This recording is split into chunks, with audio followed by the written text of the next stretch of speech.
Wig, did you just say wig? Wig, okay. I know, wig. I feel that already. Wig, okay. Wig, did you just say wig? Wig, okay. I am ready for my wig to go flying. Hello, kids. Hi. Oh, hey. I'm hungover. I'm a loser. So is Martyr. I am not hungover. I'm Martyr. I'm C-Tepper. This is Wigging Wigging Out. Out. Losing edition. Losers, the Hangover edition. Let's be The real. hungover loser edition. Yes. So we're recording this literally the day after the GLAMS. Which we will talk about in the middle of the episode. Yes. And we are proud losers. Yeah, Of in the case award. you were wondering who won. See, We'll get hint, into hint. It might wasn't not have us. been us. We'll get into it. Caitlin, what are we doing today? Who are we talking to? She was episode 11, so go back and listen. Came all the way back because she voted for us for the GLAM. So I said, you better come back now. It's Literally all our- Viva Vidalia. Woo. Woo! Welcome Hello. back, Early. Welcome back. Hi, hi. I'm here, I'm queer, and we're mad about it. Yay. How are you, babe? I'm doing well. I'm not hungover, but I am currently getting drunk. So Perfect. maybe by the end of the episode, we'll be in the same place. That's Yeah. probably what will happen. Yeah. So before we actually did the show, we were talking about the first topic that I wanted to talk about anyway. So how has life been in the pandemic? Highs, lows, all lows, some highs. Kind of. Well, I mean, aside from performing, I'm always been kind of a homebody anyway. Mm-hmm. So people are like, oh, it's really interesting to see extroverts be like, I don't know what I'm gonna do. I have to stay home all the time and cook for myself and clean. I'm like, that's what you should have been doing from the very beginning. I'm totally with you on that. Like, I really like to stay at home. Like, I was very burnt out before nightlife ended because of Corona. So I was fine with a couple months of just not going anywhere. It was actually, yeah. I mean, I remember, this is so odd because it's now we're a year of doing absolutely nothing. Yeah. But I remember being in the thick of it, kind of January, February, and being like, if only I could just somehow afford a week off, that everything would be great. I remember wanting that so bad. I know, I was in the same exact, I was like, I can't go out anymore. I am so burnt out from my job, which I now don't have, and just going out. I was like, I need a break. And then I know this is what the universe did. Yep. The universe was like, oh, you want a break? Say no more. Yeah, literally that. Literally that. I was like, damn, this is one long hell of a break. Yeah, but it's been really great.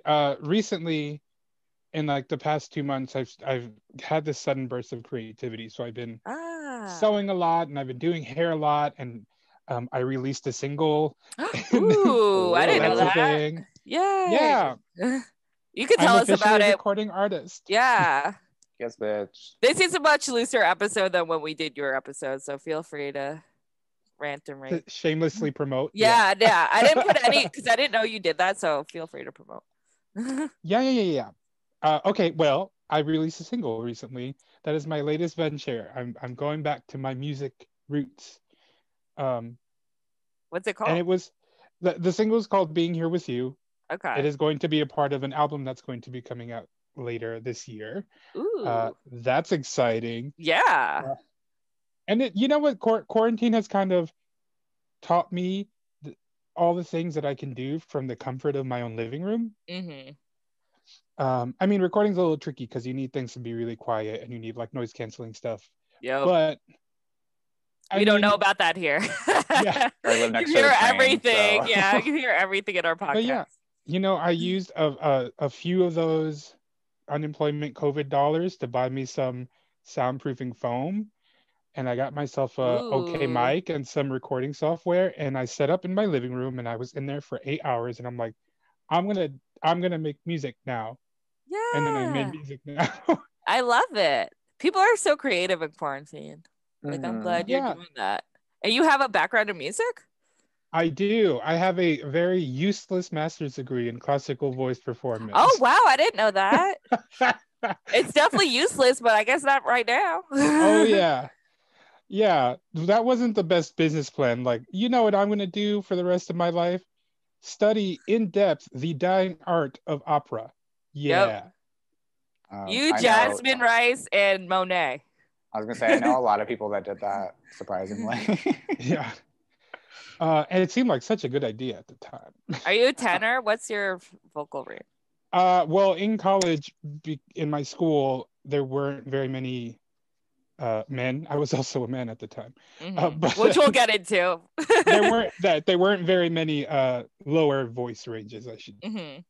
And also, so I sang tenor. I wanted to be a tenor. That's kind of where my voice sits, but because of that and my lower register, I had to sing bass for my freshman, sophomore, and part of my junior year. Gotcha. So then my senior recital was like, what tenor arias are you going to sing? I'm like, I don't know, but I have all these beautiful baritone ones. If you're looking for that. Oh my gosh. It's always needed because, you know, lots of people sing very high. Yes, I do not. I wasn't blessed. Well, you know, there's always vocal training. I studied a voice in undergrad too for a little bit. I didn't know that. I didn't. What's get your into range? Baritone bass. Yeah. Do you remember the aria book that everybody had to read out of? Because I think I have like 4 copies of it. The 25 arias. Yeah. Yeah. The Schumann's that yellow book with the green writing. Yep, 100%. Oh, I still have mine in all of these like bins that I've gotten out of storage. I actually have a limited edition one, 25 Schubert, 25 Schubert like arietas. And there's one piece in there that was only in print for 25 of the books, and I happened to have purchased one of those 25. Gaggy. Ooh, good for you. And now in like 10 years, I'm going to sell it on eBay for hundreds of thousands of dollars. As you should. Because literally every music student I know has like several copies of that. But you gotta get those rarities when you can. Yes. All the fags have it in New York. In New York, when you're a baby, you gotta learn those songs to go compete in NYSSMA. And all the songs in that book are in NYSSMA, New York State School Music Association. Oh, gotcha. I've never heard of that. Yes, you get to pick a song that's rated from level 1 to level 6, 6 being the hardest, and then you go and sing it, and somebody gives you a score. And if you have really good scores, apparently colleges care about that shit or whatever. Oh, that's weird. That makes sense to me. Knowing my audition process, that makes complete sense to me. Yeah, but also they only care about it if you go to a school in New York. Because if you go to a school somewhere else, they're like, "What the fuck is NYSSMA?" Yeah, I've never heard of it. It's Niasma. Yeah. God. Do you want to talk about getting corona? It's up to you. Sure, let's talk about it. I had it in April. It was kind of a perfect storm of just bullshit. This beginning of the year. Beginning of, oh my God, of last year, I should say, because it's now 2021. Yeah. But last year, March, I actually was evicted and became homeless. Oh my God. Yeah. Same. So a friend of mine who was very kind was like, you can sleep on my couch. I'm like, that's great. And it was a tiny 1-bedroom apartment in Hell's Kitchen of all places, which seemed great. Yeah, right? Sounds amazing. Yeah, because I was working in Hell's Kitchen so much at the time. Yeah. And then the week after I moved is when everything shut down. So I'm like, wow, now I'm in Hell's Kitchen. This place is useless if the bars aren't open. Literally. Yeah. And then, but living in Hell's Kitchen with so many people, so many very, very silly homosexuals, there was just no way for me to avoid getting it. So in the beginning of April, I got sick. Yeah, I feel like Hell's Kitchen is like one of the hot spots in Manhattan, like that really just never shut down at any point. Yeah. So it's kind of unavoidable. Yeah, there's just one of the places in Manhattan that had the most people. It's like if you went to Spanish Harlem, same thing. Yeah, true. Or in Williamsburg or wherever. Yeah. There's just but I feel like they weren't like taking any sort of precautions either, you know what I mean? No, but you know, if we were to do a sociological study on the kind of person, oh yeah, absolutely, the kind of wealth that exists in Hell's Kitchen, and how that wealth attributes to what's the word, stupidity. So yeah, we need charts. It'll only go one direction. Look at this graph. Not that. It's a Vine reference for you kids out there. Oh my god, that's so funny. What was I gonna say? Oh, but the funny thing is now, apartments in Hell's Kitchen are very, very reasonable. So oh my god, nobody lives there anymore. Yeah, so if anyone's looking, because my friend was like apartment hunting in Manhattan, oh my god, it's like this is what the prices should always have been. Oh yeah, we got studios over there. Probably, yeah. That's what she. She's looking for a studio. Am I becoming a Hell's Kitchen gay this year, girly? There is, but the thing is, honestly, there's no such thing as a Hell's Kitchen gay anymore. Yeah, I feel like it's still there. Like the bars are still doing outdoor dining and stuff, so the gays are still. Yeah. Well, the one bar, everything else is closed. True. Unfortunately. I heard Rise is doing stuff, but I haven't been over there. Yeah. It's I mean, getting sick sucks. I stayed home. I quarantined as best as I could, living with somebody else. How long did it last for you? Like the horrible, like nose running, couldn't breathe, headache stuff. The heavy symptoms lasted for about 3 weeks. Oh wow. Yeah, and it was, I mean, I was miserable. How could you not be? And then like the postnasal drip stuff lasted for about another week and a half, 2 weeks. And then I had all the residual stuff. Like we were talking a little bit about it before, but what you call it? Like the not being able to taste and not being able to smell. All that stuff was, I mean, even as recently as like October of last year. So oh my god. Jesus. Yeah. You said you still can't taste things? It's not that I can't taste things, it's that it's noticeably different. And my smell too. Oh wow. Do you guys know the shampoo and conditioner brand Garnier Fructis? Oh yes. Oh yeah. Yes, I do. Yeah, like it's like washing your hair with perfume. Yeah, it's very strong. That smell, and it's because what I remember, it's like a like very fruity and good smelling. Yeah. And now when I open it up, all I smell are like chemicals. I mean, to be fair. Yeah. No, but I mean like. No, I know what you mean. Almost like unbearable. Like the fruity part is gone, and now it's just chemical straight up. That's so weird. I hope you get your smell back. Yeah. I mean, I'm fine. I just stopped using Garnier Fructis. Your hair looks amazing. No one can see it, but it looks great. Oh, I know that I'm just keep playing with it. I love it. Thank you so much. I'm trying to grow it out. I love it so much. So I can be a real hair girl and not a wig girl. You know what I mean? Oh, Martyr wouldn't know about that. How dare you? Yeah, Martyr, your hair is short. Has it always been short? No. It's not always been I short. shaved it in November, so it is currently short. You did shave November, not the shave November. Yeah, you did the opposite. I don't do those nonsense things. They're so stupid. But you did it. You did the opposite. You're like, oh, everyone's not shaving. I will shave. What a rebel. All the this is whatever. This is gonna be gross, but whatever. There's also a supplement to No Shave November that's called No Nut November, and it's kind of for straight guys that do it. Yeah, but it's also like a thing that like neo-Nazis and like incels do, and all my gay friends were like doing it. I'm like, y'all are like white supremacists. Yeah, I was like, what's tea? Why are you doing this?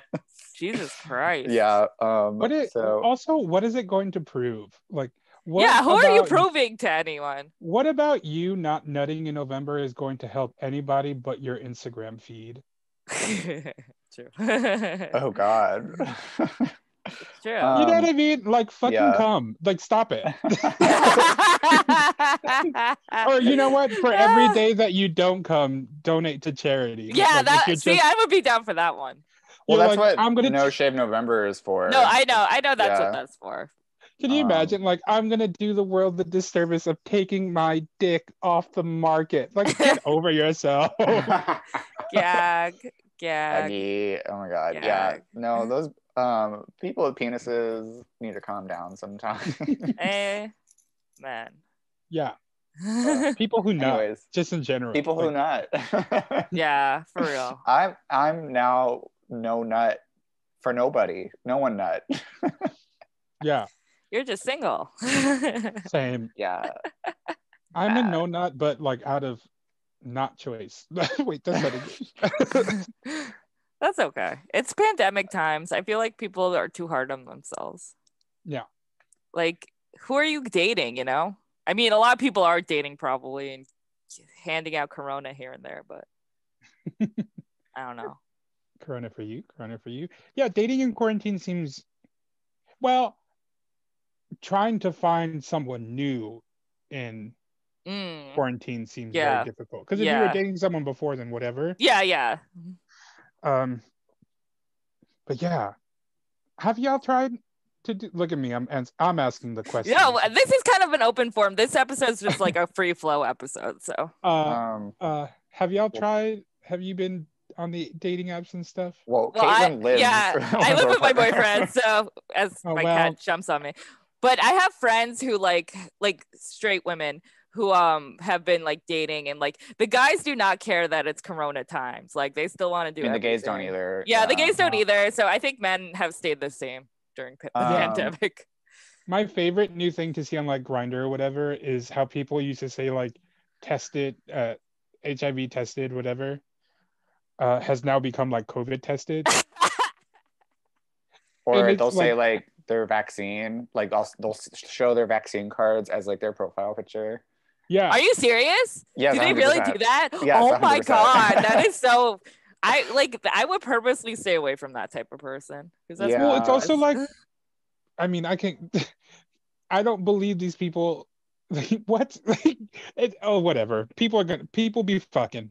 People should be fucking. But I feel like posting your vaccine like the next, or like your vaccine status on the next day, like what are you trying to tell everybody? So you can still like get Corona between the time you took it, you know? Even if you've been vaccinated twice, you can still give Corona, is what people are trying to say. Yeah. Like you still have to wear a mask. I know. Tell that to my grandma. Oh my God. Oh my God. I went to the post office today to send off some costumes, and there was an old lady who came in, and I mean, I've heard stories of people who don't wear masks and making like huge spectacles and stuff. Yeah. I've never actually seen it because I thought like, surely we won't see that here in Manhattan. Blue state, progressive as fuck. I live in Williamsburg. Like everybody's Williamsburg. Yeah. I forgot. And this lady came in and lit the place up.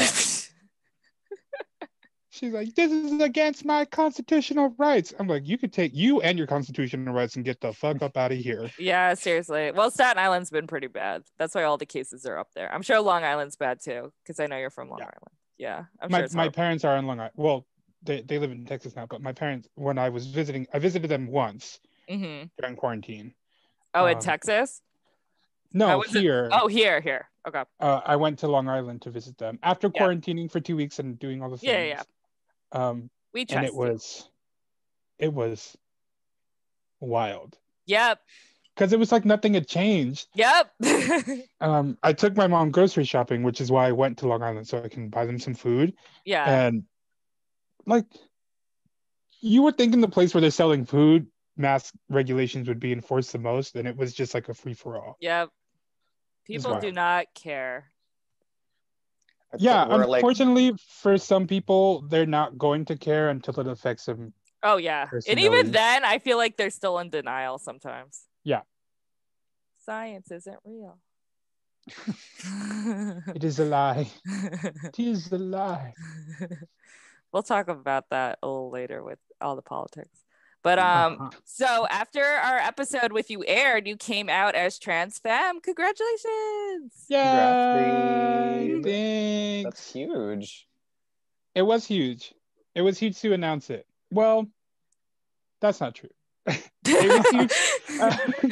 It was huge to admit it to myself for many months prior to that post on Facebook.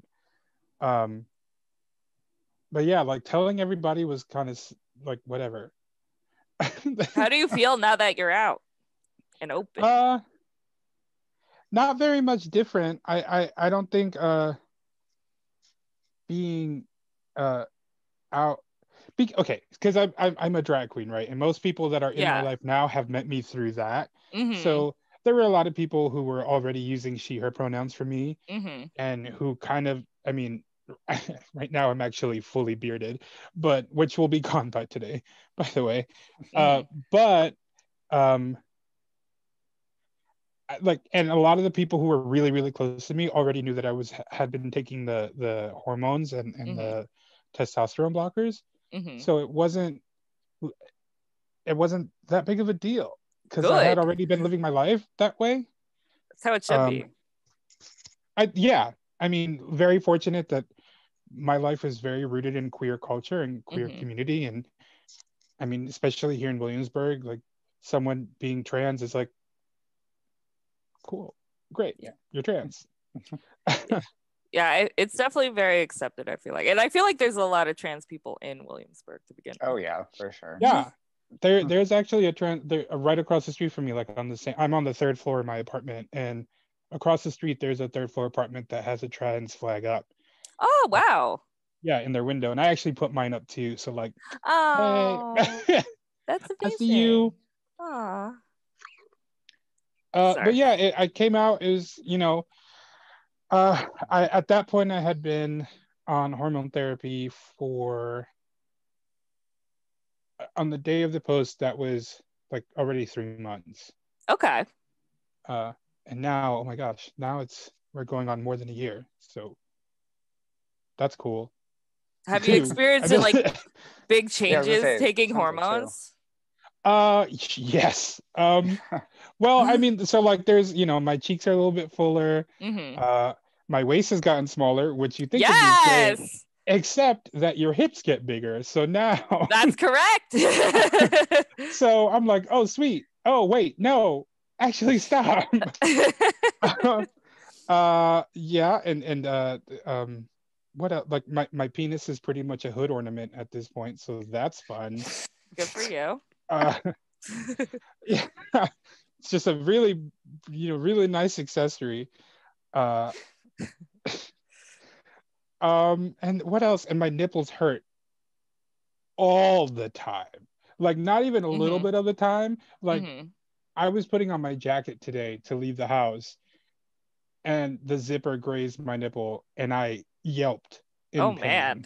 like a little dog, because it just hurt all the time. But I've been told that that's because there's growth happening, and I'm like, cool, but I wish it didn't hurt.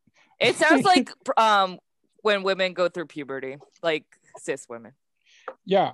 I will say that going through puberty as a 30-year-old is much better than going through puberty as a 12-year-old. Oh, yeah. It's horrible as a because you don't even know what's happening and no one tells you what's going on. It's just a mess. Yeah. And it's I have really a lot of like PTSD about it. It's really interesting now to be going through, like, I mean, I went through puberty to become a young man. So there was lots of things like wanting to hump everything all the time. And now I'm going through puberty to become a young lady. And now I just want to cry all the time. Yeah, I heard that it makes, like, when you take all the hormones, it makes you very emotional. Yes, I was very emotional. It's starting to level out now. But I was watching, are you guys familiar with the Resident Evil games? Yeah. This is my new hill that I'm going to die on. Well, in Resident Evil 6, Chris Redfield, who is a character on it, is the main character, and there's this other guy named Pierce Nevin, who's the other character, and they like team up, and they're like, they've been like, the game was pretty much like, we know the gays are playing games now, so we're gonna make this game with these two male leads who are. So there was, and at the end, one of them, spoiler, it came out in 2005, whatever. One of them dies. Okay. Oh no. And it sent me into a tail. Oh my spin. God. I was face puffy, tears, snot dripping. I mean, eating Doritos by the handful. I was inconsolable. My cat came in my room and was like, "What the fuck is wrong with you?" Welcome to estrogen. Yes. Yeah. But that's all different. And and like clothes and hair and all that other well, luckily stuff. you make your own clothes, at least with like, so you do can make my own clothes. with every change you could just like easily adjust everything, I feel like. Yeah, I mean, I would much rather like to purchase my clothes and make it. Oh, of course. I know. But yeah, that's where I'm at with that. Would you have like any advice for anyone who's like in the closet about it, or like doesn't know what steps to take about transitioning?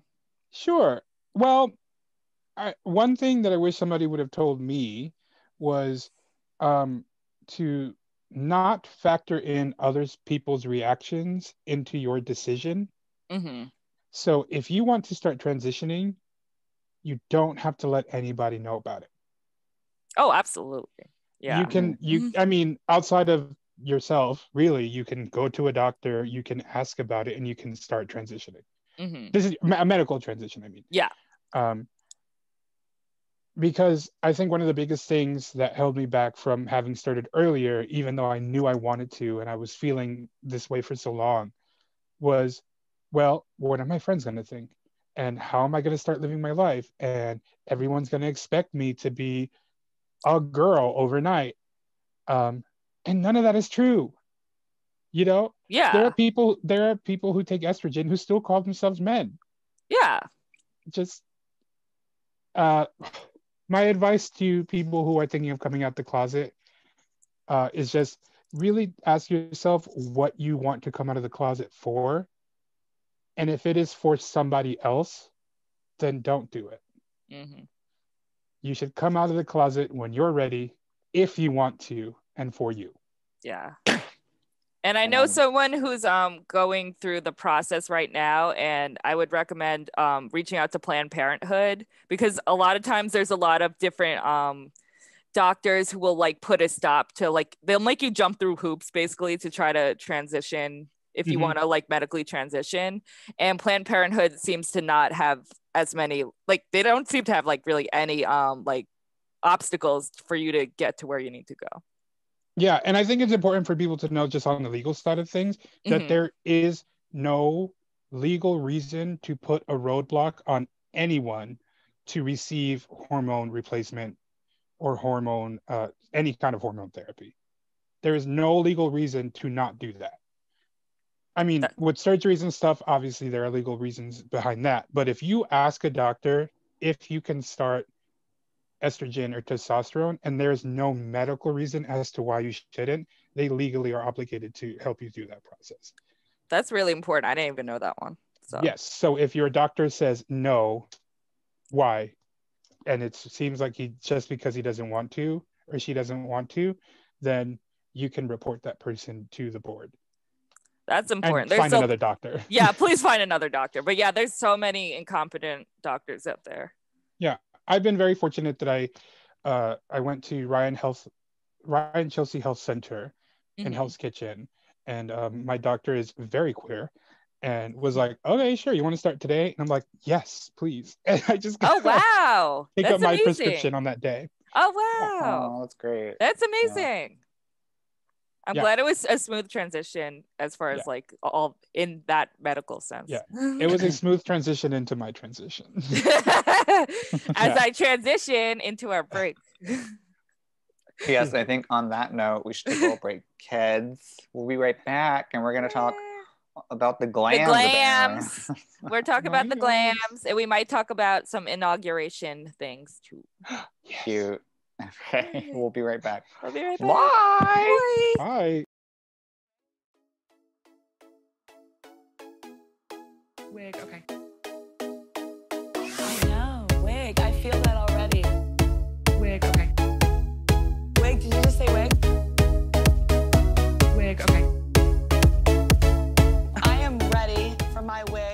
go flying. I have been healthy since Friday. I haven't been healthy this quarantine, so I don't fit into my dresses anymore. So I was like, this is a sign. I need to like start not being like this. I guess I should talk about this too. I had to be healthy, eat healthy anyway. I'm getting weight loss surgery. Oh wow. Yeah. So I had to intermittently fast for a month and a half. Oh boy. Wow. How is that? Yeah. Awful. You remember in what was that movie Devil Wears Prada, where she's like, basically, I starve myself, and when I feel like I'm gonna faint, I eat a cube of cheese. Well, that's kind of exactly what I did. It's only gonna get like worse though, like after the surgery, because I know they like you really can't eat much. Right. Once you adjust.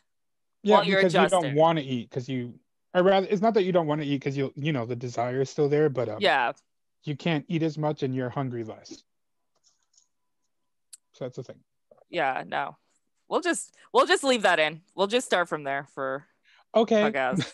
If you're okay with that being on. Yeah, yeah. Okay. We'll just leave that in. Okay. It's very exciting. And on that note, welcome back. Here. We said to do that anyway, so don't worry. I love me a natural transition. Yeah. Let's be real. Oh my God. So the GLAMS were last night, girls. And we were together watching it. Viva was watching it at home, I guess. I was. I put it on my TV. I got to see. Well, I will say that I have a new game on my phone that I was playing for most of it. That's so I don't know too many of the details. I'm not gonna say like so our award. I'll just go into our award was the first award, and like they didn't do like they had Tina Burner, and Tina Burner's the host of the GLAMS this year, and like the GLAMS they usually do an opening number, so I just like assumed there'd be an opening number, but there was no opening number, and they went straight into our award, which I wasn't expecting our award to be first because the way they did all the polling and promoted it, our award was always last. So I wasn't expecting like the first person up to be us, like the category. And can I just tell you what my favorite part about Tina Burner hosting it? Yeah, go ahead. She was never, not once looking at the right camera. Did y'all notice that? Isn't that funny? I didn't notice that. Honestly, after our award, I kind of tuned out. What was I gonna say? Oh yeah, yes. So like we did our award, as in they did the award. Obviously, we did not win, but after like the award, like I kind of tuned out because we were like getting food and stuff, so it was just like kind of a blur. Yeah, you guys, best podcast that was Bob and Monet. That one. Monet, right? Mm-hmm. Yeah. So we expected that to happen. Yeah. I love Bob and Monet. Oh.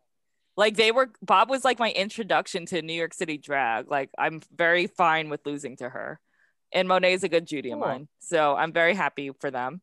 But so some people I have heard through the grapevine are not very happy about that a lot. So there's only 5 awards this year. That basically anytime there was a Drag Race girl nominated, they won. Yeah. Yeah, so some people allegedly are not very happy about that. But the thing is, the polling was open to the public. Guess what?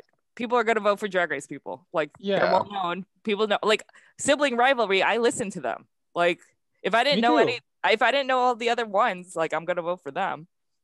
So I'm not mad about it. It's just, it's the same thing every year, really. It's not like it's different now that it's digital. And I mean the same thing with the BNAs. I was talking about that as well. I know like Denver, Colorado has kind of their own version of the GLAMS called the Divas, and Chicago has their own version. Like if you're on Drag Race, you're just gonna win. Like that's kind of like they have a built-in fan base. And even if Bob and Monet weren't on Drag Race, like they have a huge New York City fan base as well. I mean, it would probably be a little bit more level. Yeah, it would be more level. Yeah, it would be a more level playing field. But once you're on Drag Race, like I'm sure, like so Bob and Monet never promoted it, which I think is fair. Like they don't promote when they get nominated now for GLAM Awards, but I'm sure their fans knew about it and like. I would also bet money that one of them or both of them did not even know. I would put some money on it. Probably not when they were nominated, but they made an acceptance speech, so someone got it told. Oh, cool. Yeah. Monet did not make one for the music video. Best video. Yeah. Which that was funny. So wait, Monet won 2. Yeah, Monet won 2 out of the 5. Yeah. Yeah. Well, I mean, I wasn't nominated for anything, so really fuck the whole show. But and if I sound bitter, it's because I am.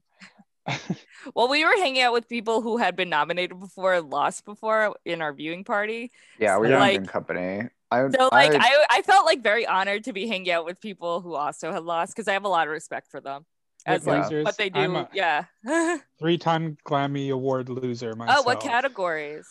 I lost Best Dancer, obviously, twice, and I lost Breakthrough Artist once. Which I guess is like Best New Artist now, I think is what they call it. They keep changing it. I don't even know what it is this year. It's been changed a bunch. Yeah. My goal for this year and for next Grammys is to be nominated for Best Designer. Yes. I don't want to win it because there are people in this community that I feel should win it before I do, but I do want to be nominated. Yeah. See, for the GLAMs, I feel like the nomination is just the validation. Like, win or lose, it's all about getting nominated. Because ultimately, enough people put your name down on a piece of paper to get yourself recognized. And that's kind of cool. Yeah, it's just saying, oh, we're like actually part of New York City and you're getting recognized. Like, right. That's all we want. Recognized for your work is always fun. Yeah. Any other thoughts about the GLAMs? I was confused by the performances. Because I know Jasmine did her live. Yeah, Jasmine was great. Live aria. Yeah. Weren't there supposed to be like 4 or 5 performers? Did I miss one? Well, there was Honey. I don't even remember her performing. Who? Honey Davenport. Honey. I remember Honey performing, and I remember Olivia performing. We were just talking about Olivia because she used her Miss Paradise. I guess she sure did. Dance routine.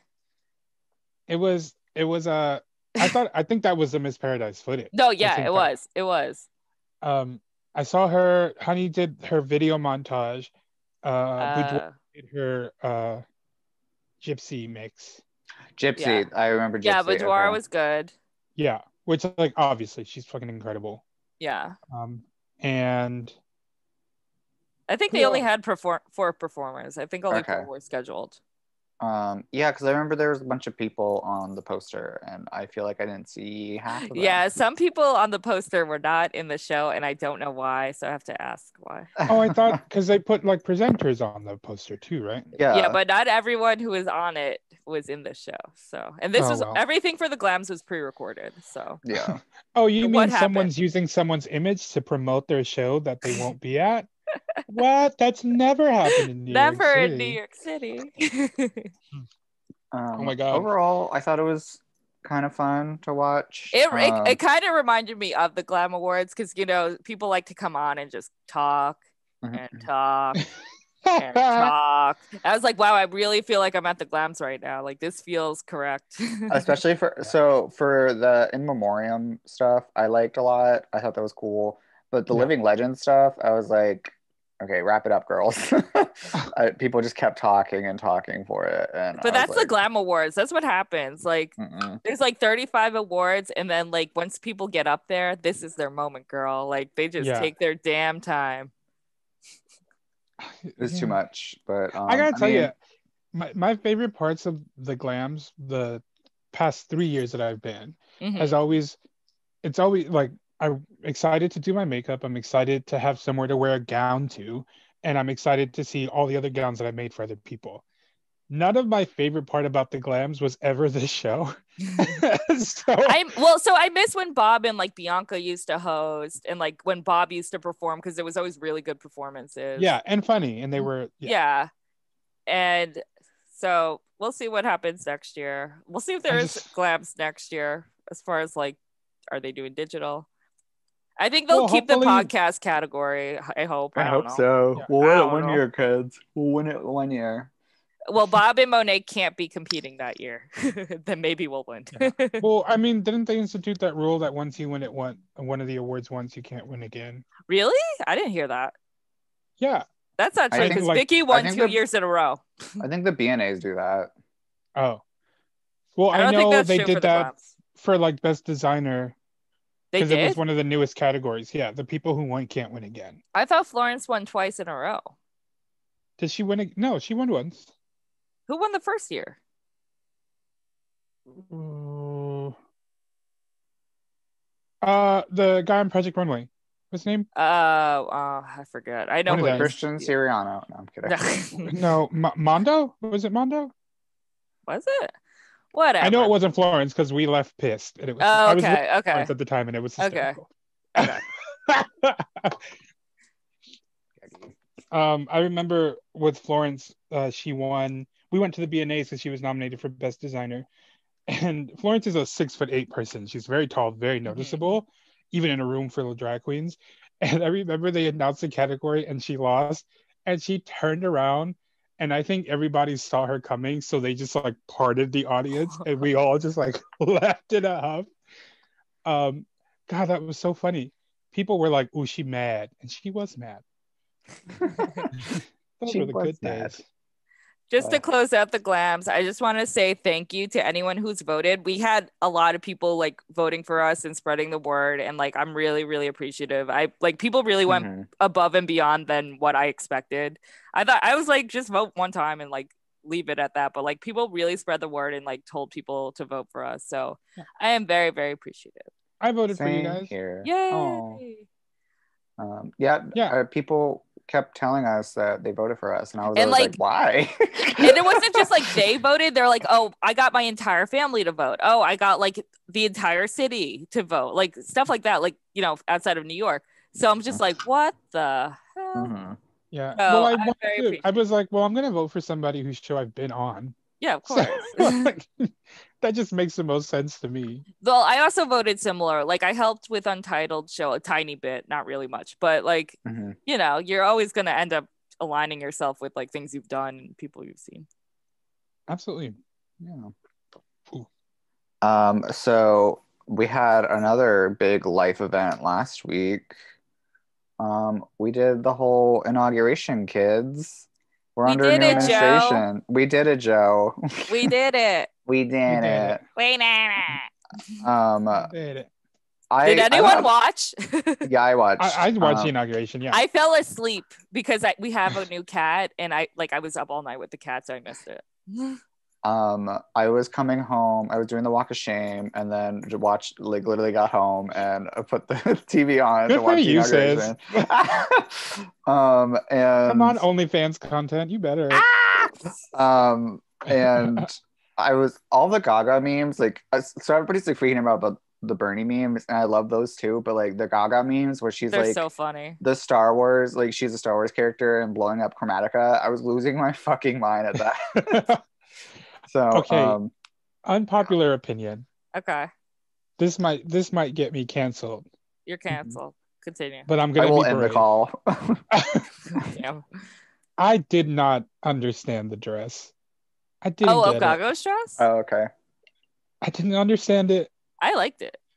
I appreciate it, but I was very confused. Which one? The red one? I'm assuming. Yeah, the what she sang in, the blue kind of neoprene coat with that oversized fishtail thing. Oh, the bird. Yeah, the bird. Yeah. It was giving me Hunger Games. It was very Hunger Games. I feel like Betsy it was Gaga very scaled down. But that's actually what because I got the Hunger Games reference, and I'm like, if this, I mean, it wasn't, but if this was a Hunger Games reference, that doesn't seem like the best reference to do while on a podium at an inauguration. This seems a little inappropriate. I don't think she was actually referencing the Hunger Games, but it definitely was the vibe of the Hunger Games. Oh no, there's a whole BuzzFeed article explaining in great detail why her brooch and the emblem of Hunger Games. But is it real? I don't trust BuzzFeed. And I read them all day long. Oh no, there was a BuzzFeed gay who was very upset that people would even consider that Lady Gaga would wear a brooch from Hunger Games. Oh, okay, and, yeah, gotcha. He explained in great detail why it was not. I'm like, okay, this is an article that I am currently reading. I'm part of the problem. This is literally me on BuzzFeed all day long. Yeah. I'm like, I don't know why I'm reading this, but I'm here and I'm reading it. Yeah, it's like 10 ways to bleach your hole with household remedies. Like, I would read that one. So are we excited about the new presidency? There's been a lot of rollbacks on all the Trump bad policies. I mean, as much as I can be, I guess. Like, I think right now he's kind of, I know it's like his first week or whatever, but like there's stuff he said he was gonna do and then like it's just not happening. Like what? Yeah.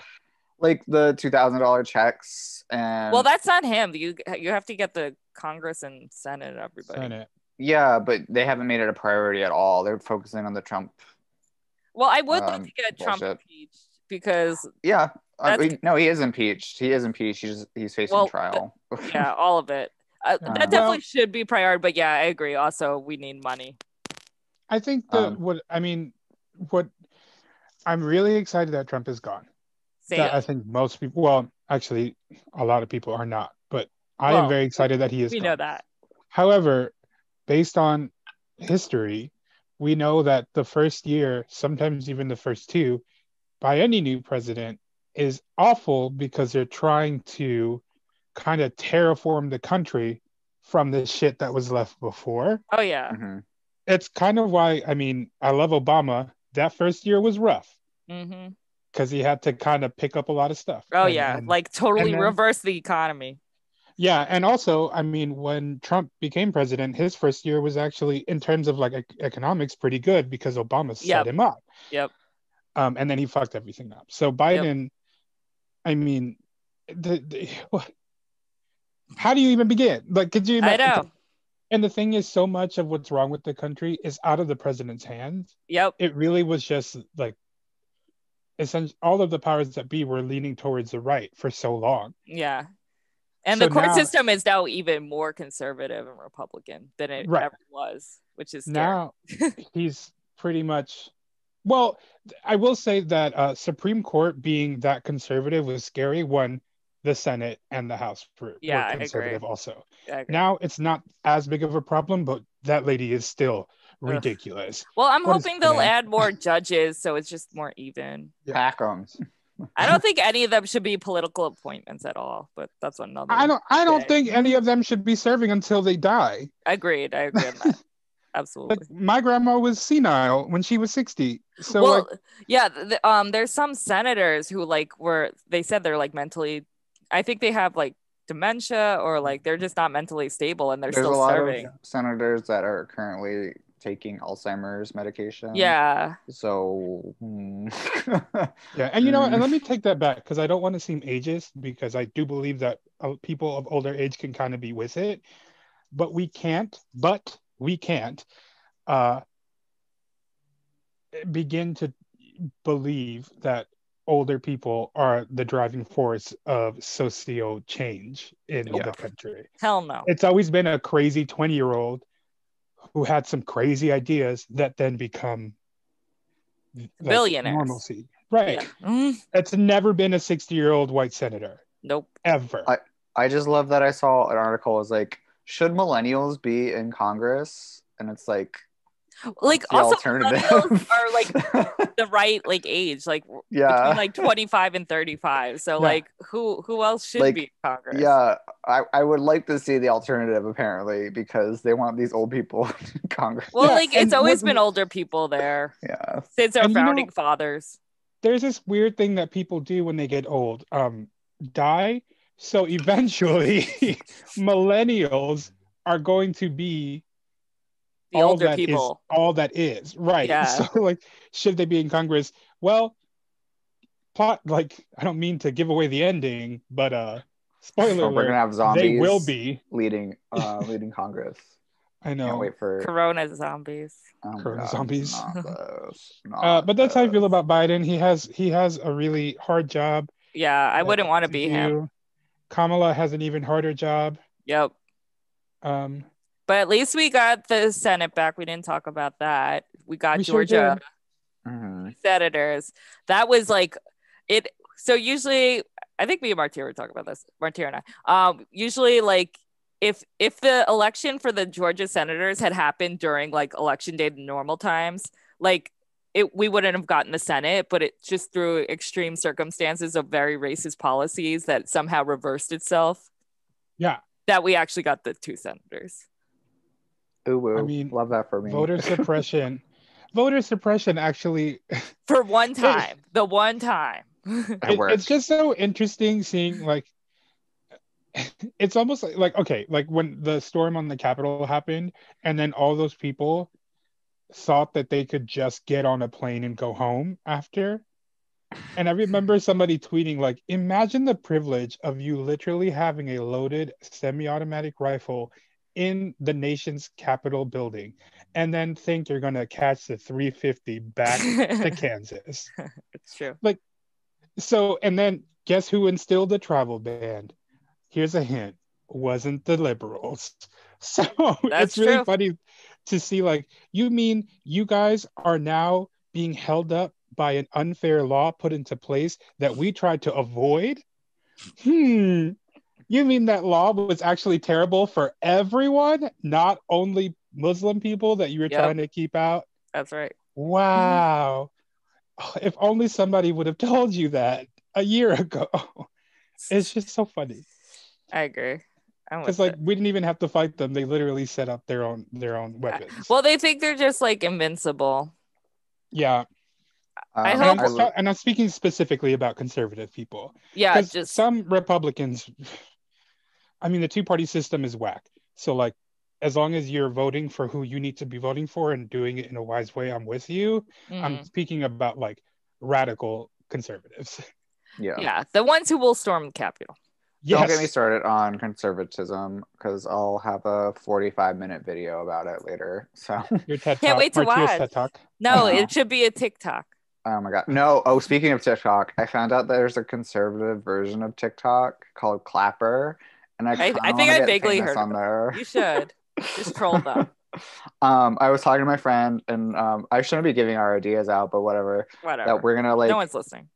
We're gonna be like anti-faggotry, like go on that grounds, and then slowly over the course of a couple months have some beef with each other, like fight and like expose each other for being faggots, and then we get the wealth and the fame.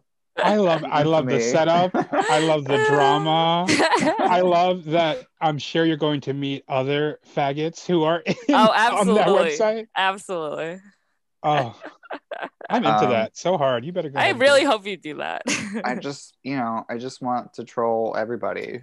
I love being a troll. It's so much fun. Do y'all get into trolling? Do you do? Always. You do. I don't do any trolling. I always troll. I watch Martyr troll people. Yeah, that's my enjoyment. I don't have the trolling stamina, but I don't either. Like I'm old, too old. I like to mildly annoy everybody a little bit. I think it's fun, but yeah, I think we should take a break and we can get into my drag race trolling. So we have lots. We're gonna end the episode all drag race. Yep. So stay tuned. We'll be right back, kids. Bye. Bye. Wig, did you just say wig? Wig, okay. I know, wig. I feel that already. Wig, okay. Wig, did you just say wig? Wig, okay. I am ready for my wig to go flying. Yeah. Did you just have a birthday also? Yeah, our birthdays are day after each other. I'm the 18th of January. Yeah. Oh shit! I just turned 30. Yay! I just turned 31. Gaggy. Yeah, birthday babies. Yeah, Martyr's the 22nd. I'm 23rd. But you're a Capricorn. Oh, cool. I'm a Capricorn. Y'all are Aquarius. Not blessed. Well, like you're definitely a hard worker, so I think you're very Capricorn. I am, based on everything that I read about Capricorn. Everything in me wants to not even subscribe to it, and then I realized that in itself is probably one of it's very most Capricorn things it's I can possibly do. The thing is, most of my chart is Capricorn. Only my sun sign is Aquarius. Oh. Yeah, I have I have a couple of Sagittarius big placements, and then like literally the rest of the chart is just all Capricorn. I guess I am a hard worker. Yeah, that's like the number one Capricorn trait. Is it cool to say that you're a hard worker, or without sounding like a tool? No, it means you're like humble. Like the earth signs usually are awful, but like Capricorn's the least awful. Yeah. That's how I look at it. I love every time I see one of those like zodiac memes, someone is like, they always shit on Capricorns, and I'm like, why don't Capricorns ever make memes? And I'm like, because we're busy. Because they're Capricorn. Yeah, literally that. Literally that. Got it. Because we busy. And we're back. Oh hey, I don't know, sorry, I was slurping while you were saying back. So you're fine. Oh wow, welcome back, kids. It's our final little segment of our little podcast shit show. We're talking about Drag Race, I think, Caitlin. Yeah, right? So it's going to be all Drag Race all the time. We're going to talk about US Drag Race, UK Drag Race, and then the upcoming Australian Drag Race. Not much to talk about with that one, but we're going to...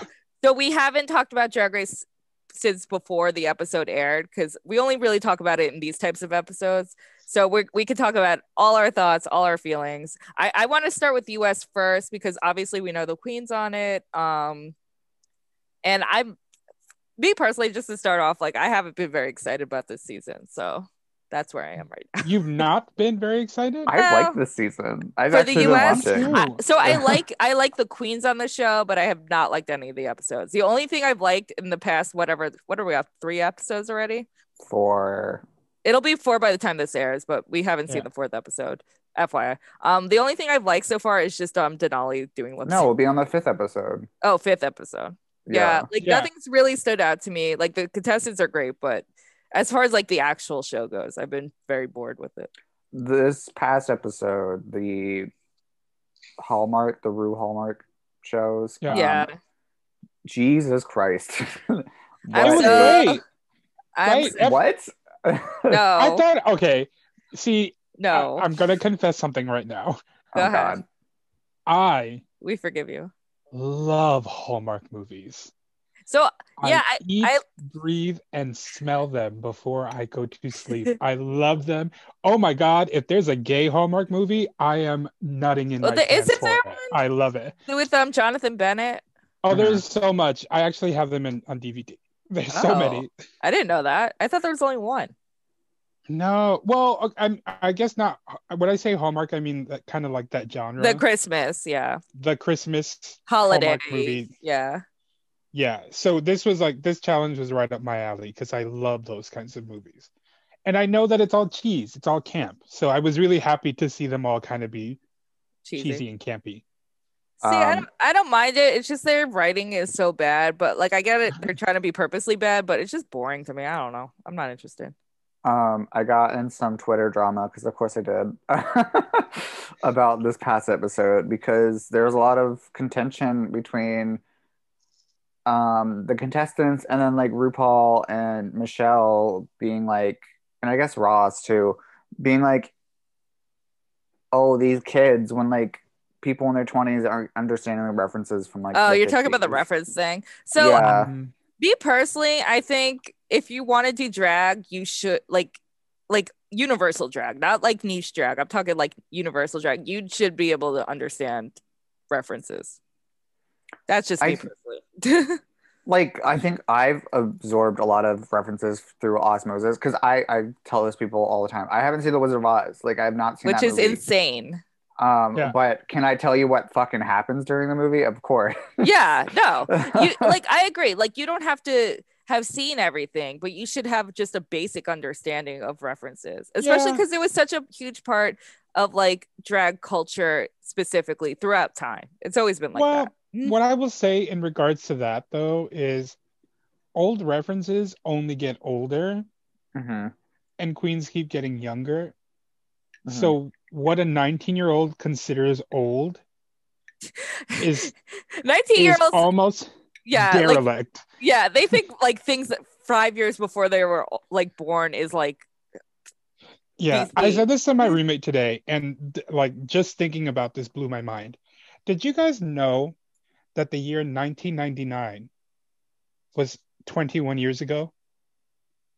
And that is 1999 is the first year that I still can remember.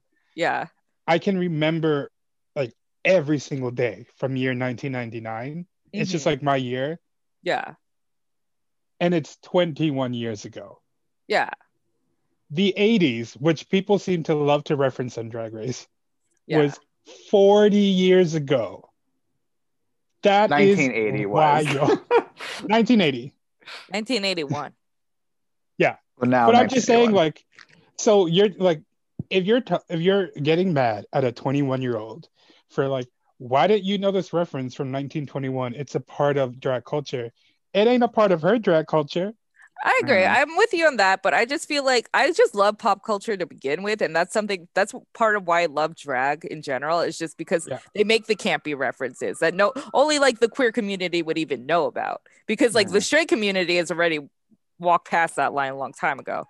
So like they keep that memory alive. That's what I love. But I know also how just like baby drag queens are, and like Gen Z. Yeah, they can't even they barely understand what happened in the 90s. You know what I mean? If you think about like, for a 21-year-old drag queen, their drag culture is Drag Race. That's true. So them referencing Drag Race would make more sense to me than them referencing whatever happened to Baby Jane. Yeah, you know what I mean? So like, you can't be mad at someone behaving in a way that they were taught to behave.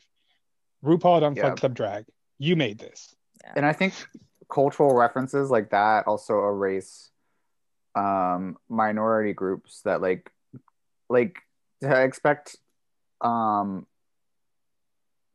of color to watch like you said, whatever happened to Baby Jane is kind of wild to me. Like I can't think of anybody off the top of my head that has actually seen that movie. I mean, I have. Yeah. Me.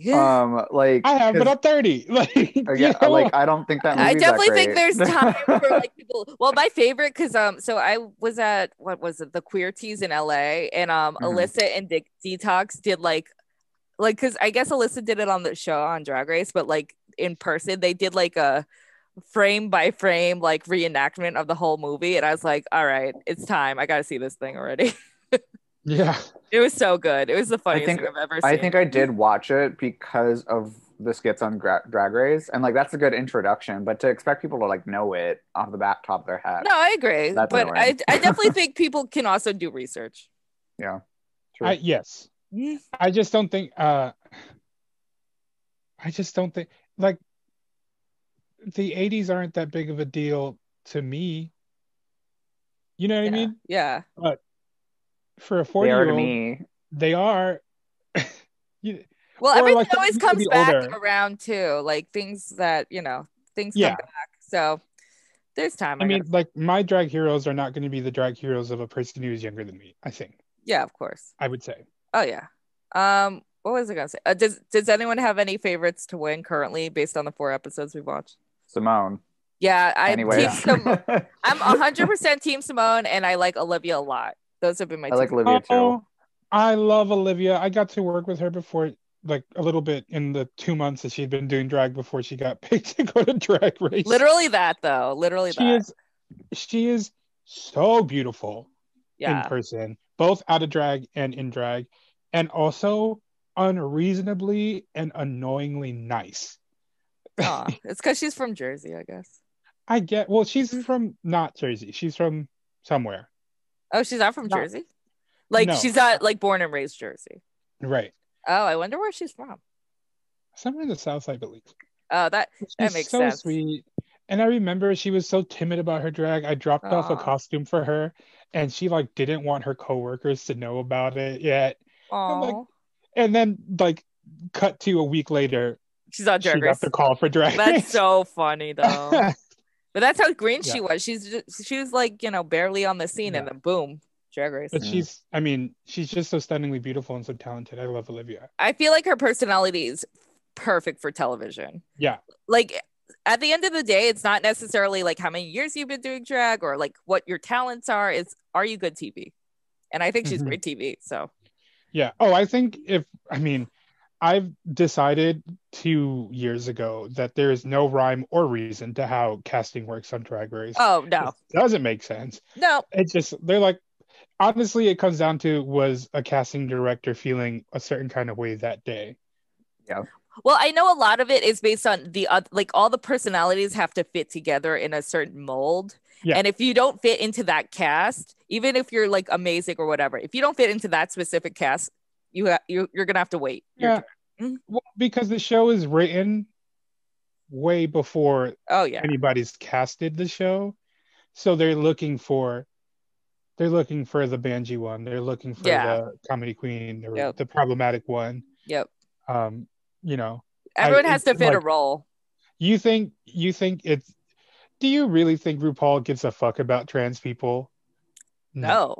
But some writer was like, runway said trans rights. So trans rights.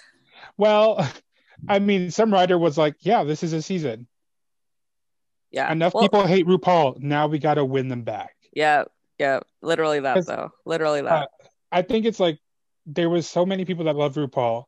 Then when people started hating her, so many people hated her, more than people who loved her. Mm-hmm. And now she has a bigger fan base. So they're switching over. I'm like, whoever's running, whatever Olivia Pope is running your PR, you better be paying her the big bucks, because she is doing it right for you. Even that Sherry Pie business was turned around in the right way. Yep. They really figured that shit out real quick. Real fast. So leaving from the US version, has everyone been watching the UK version? I literally just asked you for your login to WoW Presents so I could watch it later. Have you watched? Oh, okay. So for me personally, the UK version has like far outshone the US version. US version, I'm just very bored. UK version, like the queens are so fresh, they're so funny. I really love the first season of UK Drag Race, so watching like the second season is just as good, if not even better. And like I've been really, really excited to tune in every week. Like I'm really excited on Thursday for the new episode. And I also just like being able to watch it on demand. I think watching live and like having to like drop everything, this is a very like 2021 problem, is like it annoys me. So maybe that's partially why I'm like annoyed at US Drag Race. But just to watch UK on my own time and I can pause it. It's just like a world of I'm totally with you. I've started watching WandaVision. And they're doing like episode a week, kind of like TV. Gotcha. This is against gay rights. Yeah. How dare you? I require an entire season at the same time, please. Right. That's right. Like, I just want to watch it on my own terms. But with Drag Race, the problem is like you get spoiled instantly. Like the second something happens, you're going to be spoiled about it if you go online. So like I have to watch it live. But like UK, I can just watch on my own time. And I just love all the queens. I'm 100% for Taste. I want Taste to win. My God. She was so stunning. And I don't want to give us... Wait. We can talk about it. It's okay. Fine. She had to lip sync this last one. Yeah, and the last one. Memory. They did from Memories from Cats. Yeah. Oh my God. She killed it. I would throw my wallet at her if it was in person. Well, I would take money and put it into her bra. Yeah. Well, so what I love, they do the Rusical challenge. Usually the Rusical challenges are like very messy. There's only like one or two queens who could like sing or dance.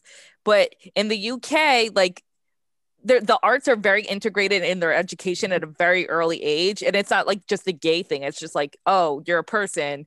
The arts, this is our culture. Like English arts is like, that's it. So like all these queens can sing, they can dance, they can act, and like that's just all part of them. So like the Rusical was so good because they're actually really talented in that way. They weren't all able to sing. Not all of them, but like I'd say like 80 to 85%. They were, this one, and I gotta say, like for the UK producers and choreographers, like that show that they did, what was it? Rats the Rusical. Like so it's a spoof of Cats. They were dancing, and singing, and like and they could probably take that show on the road if they really wanted to. 100%. I'm like a big fan of Veronica Green, so I like did her research, and she was on another UK show where she like did a singing number, and like Davina De Campo was one of the judges, and it's amazing. I totally recommend. It's on her Instagram. the clip, she's just like really killed it. And like she was like the secret hidden weapon because you would never think she's that good. And she's just amazing. I like her. I like I mean, Taste is my winner. Taste is number one for me though. Taste. Agreed. I've only seen their like promos. But... What's her name? Biddy Bop. Bimini Bon Boulash. Yeah, she's so great. Also because I secretly want to bang her. But yeah, she's so pretty. Her drag is really pretty. But like listen, when in doubt, pick the cute one, you know. But she like really brought it for the musical too. Yeah. Because she was in the bottom the first episode, but like she came back. She bounced back. And the big controversy was the first elimination with what's his name? Joe Green? Am I wrong? Joe Black. Joe Black. I'm thinking of colors. Yeah.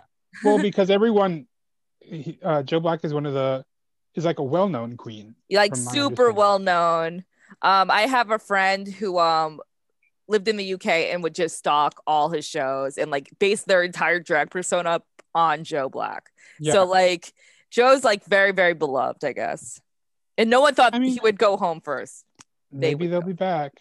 Maybe. I don't know. I doubt it, but maybe. This season, what I just liked is that we didn't. I know it's because of VH1 like wanting more episodes, but we had an elimination in the first episode. Yeah, and not doing that for this season, Drag Race US has just been too much for me. I need eliminations. I just need the show to progress. I think the thing is, one of the criticism that Drag Race US was getting was that we really never got to see what that first queen. I mean, all of them spent thousands of dollars to get ready. Yeah. And that first queen, I know Dahlia kind of made a huge stink about it because they went, I mean, they didn't get to show anything and they spent thousands of dollars. Yep. And especially with the pandemic, there's no guarantee that any of them, even the winner, is ever going to work. Yep. So get that money back. Like immediately. Right. Yeah. So I think it was, I mean, they weren't the most fun episodes. Those lip syncs seemed a little trite. But I do not agree with for the US version for a lot of the winners. I was just like, this is kind of suspicious. I mean, but it's also like if I got somewhere and I'm wearing an outfit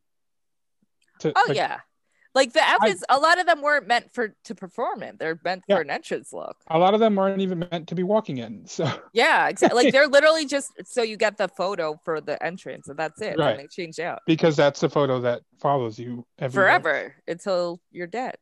Until you're dead. Yeah. Or Sherry Pie. So, but that's also dead. He's dead to me.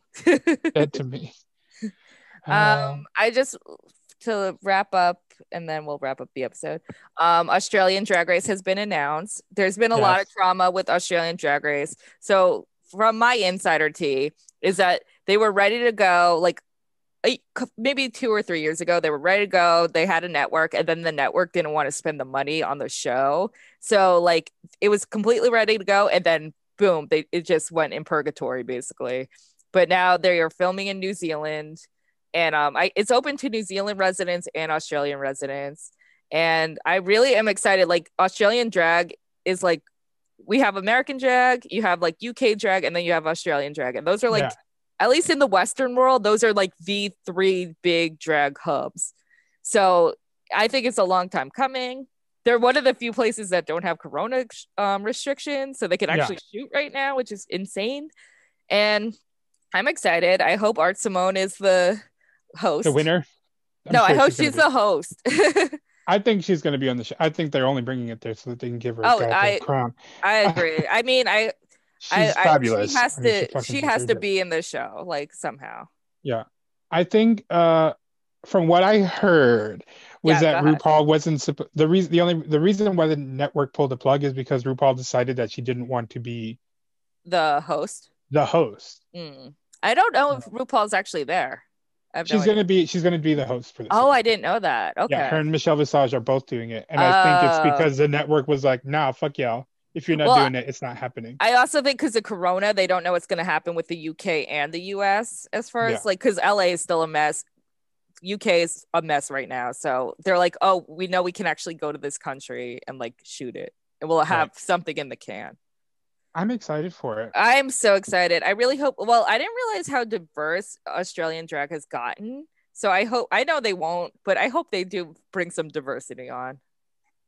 I mean, if they're smart, they will. Yeah, but I also am just excited for like classic Australian queens. Like I love Priscilla, Queen of the Desert. I know not everyone's like that in Australia as far as drag goes, but like if one queen is anything like one of the Priscilla, Queen of the Desert's queens, I will be so freaking happy. That's all I want.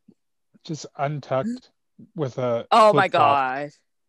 Untucked is gonna be insane because they're just gonna scream cunt all day long to each other. Oh my it's god, gonna be so funny.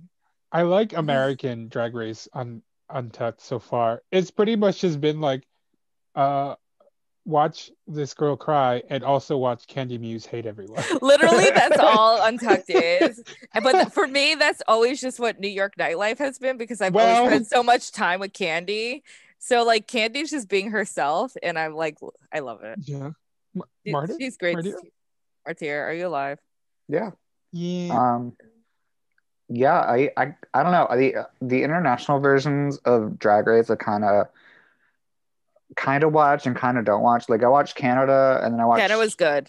Half of Drag Race UK's first season. I love Drag Race UK first season. And I completely skipped Holland. Holland was only good for the runways, but the actual show was kind of messy. But the runways were great for Holland. Oh my god. I was always like, I remember watching Drag Race Holland and just being like, I'm sorry, is fashion just less expensive in Holland? Because I don't understand how all of these not famous drag queens can afford like all of this beautiful couture. Well, so Envy Peru is like one of the most like well-known international queens, and she got like the top designer of the Netherlands, I guess, to do all her outfits. But I don't know about everybody else. That I don't makes know sense. about else. But I mean, all of especially that drag queen she brought like the rolling skirts that you see like screaming queens doing. Setter Jean, I think. Yeah, and I'm like, what? Yeah, that was amazing. I love their drag. How did you make this? How did you pay for it? Right? How did you get it in a suitcase to get here? I feel like they probably didn't have restrictions the way they do in the US. That's my guess. Well, like, I mean, which is fine. I think everyone should just bring their drag. Just bring your damn drag. Well, no, but no. I mean, it is a show. Yeah. Well, so online, Monet and I guess some other people were talking about how like they should just bring back a season where they're not allowed to have anything. They have to go there and they'll get their makeup. They have to make their own padding. They have to make their own outfits and have it like a Survivor version of like Drag Survivor. Yeah. Oh my god, that's an all-star season right there. That'd be a great all-star show. Yeah. Because nobody knows how to do anything anymore. Yeah, it's so true though. It's really true. I mean, even this cast, none of them know how to do anything. Do any of them sew? I don't think they do. I guess we'll find out. Oh, Tina's a big sewer, obviously. The next episode, they're doing a ball. Oh, challenge. I forgot they're doing but with ball challenges, they only make one outfit for that. Yeah. And it's usually like, well, I'm just because I'm one of those queens. It's like I make my own hair, I make my own costumes, I do my own makeup, obviously. Like I've even cobbled my own shoes. Wow. And there is no better feeling than fucking serving a look that you made.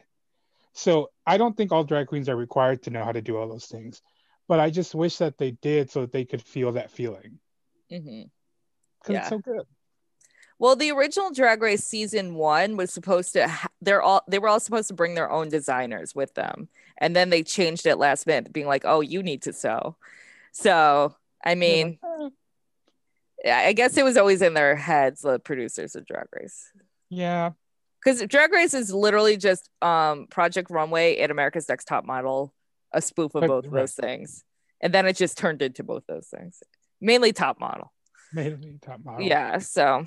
That's where we are. Yeah, well, I guess, but to be fair, like even if you win the show, it's very clear that you don't need any of those skills to be a famous drag queen. Nope. Well, like Simone, I guess, like in the preview, she's like, I can't make anything. So, you don't want to lose those talents either, because obviously we like her on this show. So. And talk about drag culture. I mean, making your own shit is part of drag culture. I am 100% with you on that one. I wish I knew how to sew.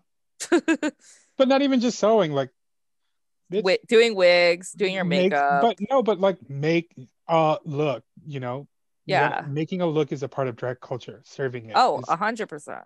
Like belt a fucking trash can if you can if you have to. Yeah. Martyr. Belt a pillowcase. Mm-hmm.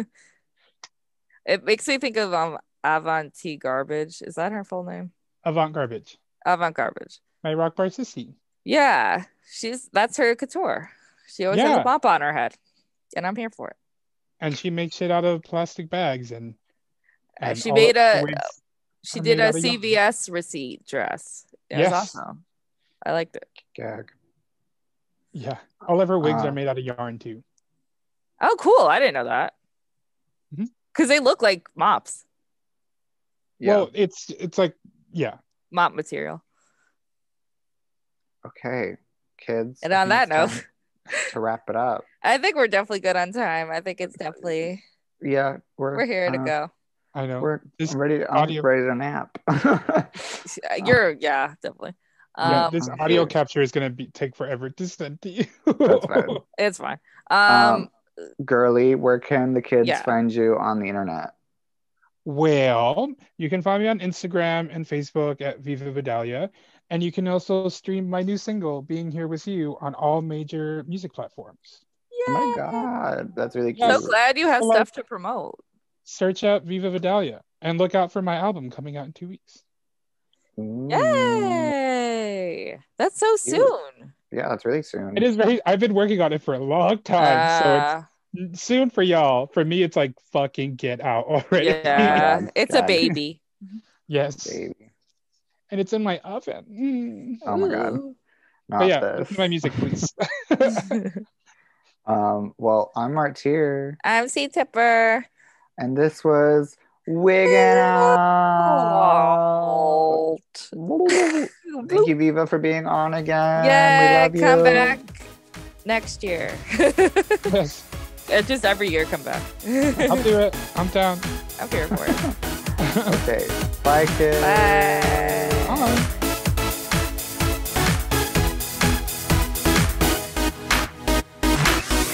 I'm C Tepper. You can follow me on Instagram at CTEPPER and read my book, The State of Drag, where I interviewed 175 drag queens from around the world. All proceeds go to charity on Amazon.com. Ooh, I love that. You can follow me on Instagram, Twitter, and Facebook at Drag the Martyr. And if you have any thoughts, comments, dick pics, send them to dragthemartyr@gmail.com. Listen, rate, and review us on Apple Podcasts, Spotify, SoundCloud, Google Play, and Pandora. And catch up with past episodes on WERRRK.com. That's WERRRK.com. Artwork for Wigging Out was provided by Glitter Baby Online. That's Glitter Baby Online. Thank you.